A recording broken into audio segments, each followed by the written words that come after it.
We should drive some sticks in here and take care of some of that down force. I've done all this work on this sculpture, and now we're like smacking it with hammers and stabbing it with things, and I was like, oh no. Are we being punished, Mikey? I think so. We've done something horribly wrong?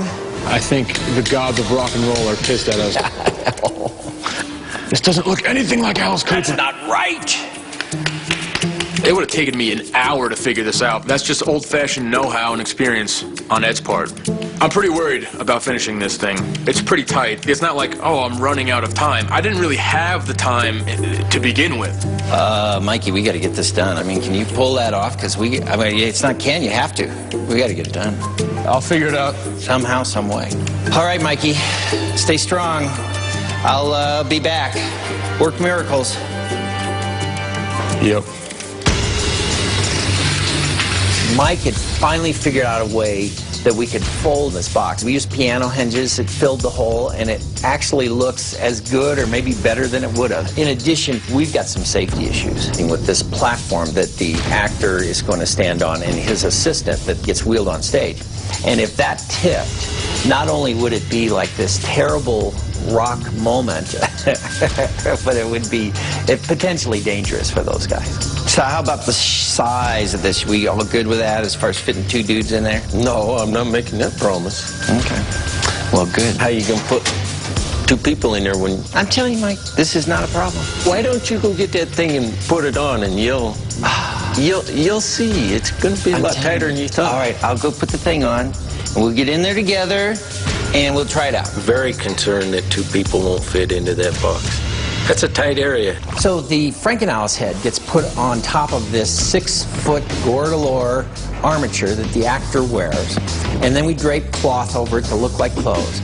And it gives the illusion that there's this 10-foot Alice Cooper on stage. Okay, Mike, let's get this thing on. So, we're going to prove to you that man and monster will fit in this box. I hope. Okay, take your position sideways.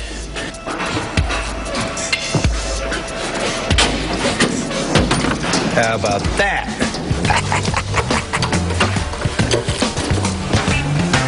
Well, good. Get me out of this thing. We're under a hard deadline here. If it was anyone else, we would feel pressure. The fact that we're doing this for Alice adds quite a bit of pressure.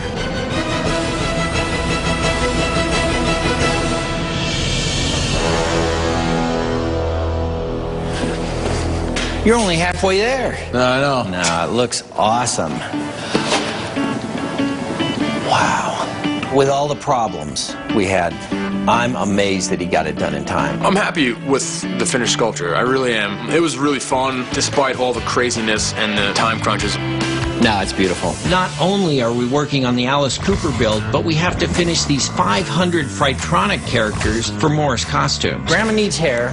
So I kind of consider it a challenge to see just how fast I can move, and of course it's important to go fast to put out this many pieces in a day. You really got to keep moving. Wig her, dress her, put her socks on, and then the socks get cut, make it look like she needs a new pair of socks. We use the brown and gray to distress their gowns. All the grannies are done and they're ready to be shipped out. Ed's finished with the grandmas, now I need to finish the grandpas. I'll dress him, I'll put the wigs on, I'll cut him. I never knew grandpas had so much hair. See if these guys are gonna work or not. He's kind of a grumpy old man. One down, 200 to go. I keep forgetting how huge this place is. Morris is and has been our largest buyer. Morris Costume actually has a haunted house on their property. Many people walk this way, but never return. Okay, let's walk this way. Morris is and has been our largest buyer throughout our history. They buy everything we've made, even the bad stuff. Every one of our customers are important to us. That's why we're working overtime to get this Frightronics order out. And we're going to personally deliver it. So even though we're in the middle of this Alice order, We're only going to be gone a day. So we started the business in the basement of our home when we were a kid. Oh, gee. Now, how long ago was that, though? That's getting close to 50 years ago. We are at Morris Costumes in Charlotte, North Carolina. I keep forgetting how huge this place is. I mean, not only is it, like, forever, but then it goes up. We needed to come here because Mike had to fix a bunch of the Frightronics. All right, Mike, good luck. We'll check in on you. All right. We're repairing Buzzes. Buzz is a prisoner that's about to be electrocuted, and he taunts you and just dares you to throw that switch. We've got to slow them down to keep the heads from flying off. They're just violent. A small weld on them and a rewire tub. Morris Costumes is a family-run business just like ours. My dad was producing shows and circuses, and they put the costumes in the basement, and my mom would rent them out during Halloween. They made gorilla suits in the basement of our home. Yeah. My dad had a plaster of Paris mold in the basement, and every night he'd go down there with another coat of latex on there. Unbelievable. My career in show business.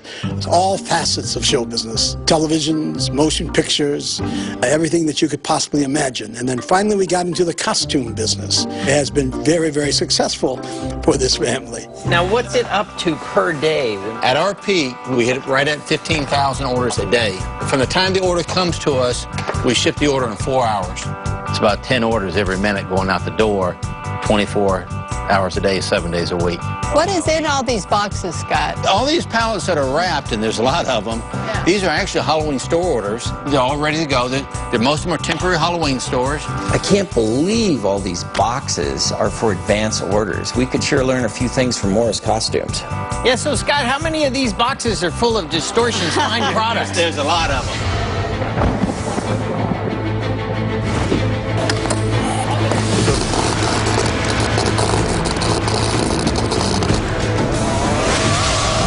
Morris Costume actually has a haunted house on their property. And Phil Morris is going to give us a guided tour. Oh, there you go. Come with me as we go into the dungeon. Many people walk this way, but never return. Okay, let's walk this way. Here's one of my favorite Distortions products. Oh, yeah. The Jack in the Box. Oh, yeah. We saw the Gator Chomp, the Rocking Grandma, the Spewing Gargoyle, the Thrashing Body Bag, and of course the electric chair. Waiting for that moment. Oh, yeah? Oh, cool. Hoping that the governor will call. This is like walking through an episode of This Is Your Life. I think you have more Distortions product than we do. It was cool. Hey, Mike, how's it going? This is it. That's it? Cool. We just want to torch you a little bit more. We want to spot check a couple of these grandma. Come on, Grandma. Oh! Many companies, if there was a problem, Well, she sure looks good. that they would run away from the problem. Distortions has been very much an upfront company who wants to stand behind their product. They truly are America's small mom and pop doing business the way that it should be done. Look at her go. She's spry, she's feeling good, she's foxy. The build to last motto that we have that's really important to us, because a lot of stuff in the industry, it's not really that tough because people just use it a month. Her bones are squeaking, that's for sure. Get back in your box and quit complaining. How are we going to keep people from getting killed? It's kind of been one little issue right after another. It actually should have the third guy on it. So you can kill 3 people. If it comes in looking real hack, then I go, can't really use that. Oh, boy. We're back from North Carolina with the Alice Cooper deadline closing in. This order is even more important to us because Alice Cooper just got inducted into the Rock and Roll Hall of Fame. So it's got to be perfect. What I'm doing is creating a dam.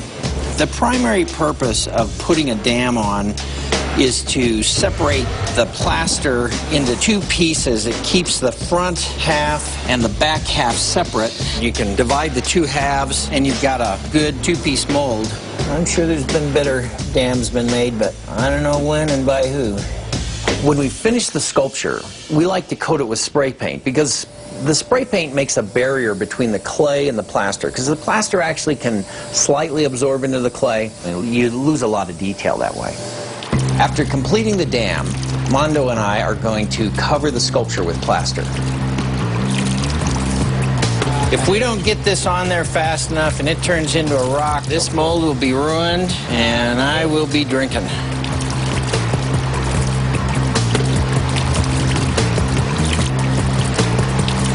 We'll get a fairly thick layer on this plaster and then we'll start putting the hemp on. It's a very strong weed and we mix it in the plaster and we put it on there and it keeps the mold from cracking. When this stuff dries and it's no longer mobile, we usually let it go a half-hour minimum before we'll start pulling the clay out or separating the mold. Man, we're down to the wire on this Alice Cooper order. I thought it would take Mike about a day. He did too, to weld it all together and so forth. Then the next day we'd put the dials on. And oh no, it's been all week. The dials on the control box are by and large cosmetic, except for one on button. Uh-oh. I've got a grounding issue. I put all the lights into the back of the control box and I go to test it, and nothing's working. What about hot glue itself? Is that conductor? It's one way to find out. This is turning out to be extremely complex, and I'm not sure if we're going to be finished in time. It's kind of been one little issue right after another. The hot glue doesn't like the aluminum. Nothing likes it, not even me. Time to check on Mondo to see how the new foam is working. The foam we normally use is pretty heavy, and it's strong and it's good, but we needed something light for this. This makes me nervous because I never used this kind of foam before. And you see how fast it raises up. So I just have like a couple of seconds to put it in place and put the bag on top. Because I have to show it to it. Hey, Ed, can I show you this? You like the it's pretty good. Yeah. All right, looks like I'm on the clouds. Gorgeous. I just want to ask you if that's normal, because that's 1 ounce, and soon I put it on the cup, I just miss it for like a couple of seconds, and it raise up fast. That's normal? Must be normal for this. Can you work with it that fast?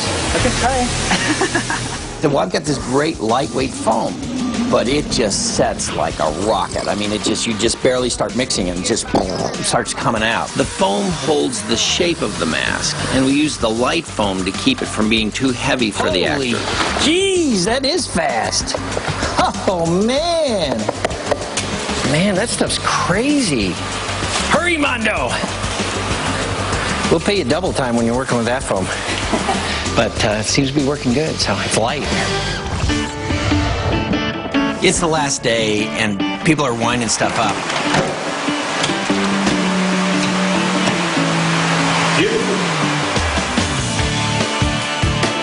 Oh, hey, Mondo. Well, there he is. Looks pretty good. Wow, that's awesome. Yeah, it is light, isn't it? Cool. Yeah, that's good news. That's perfect. Because, like, we're down to the last day, so.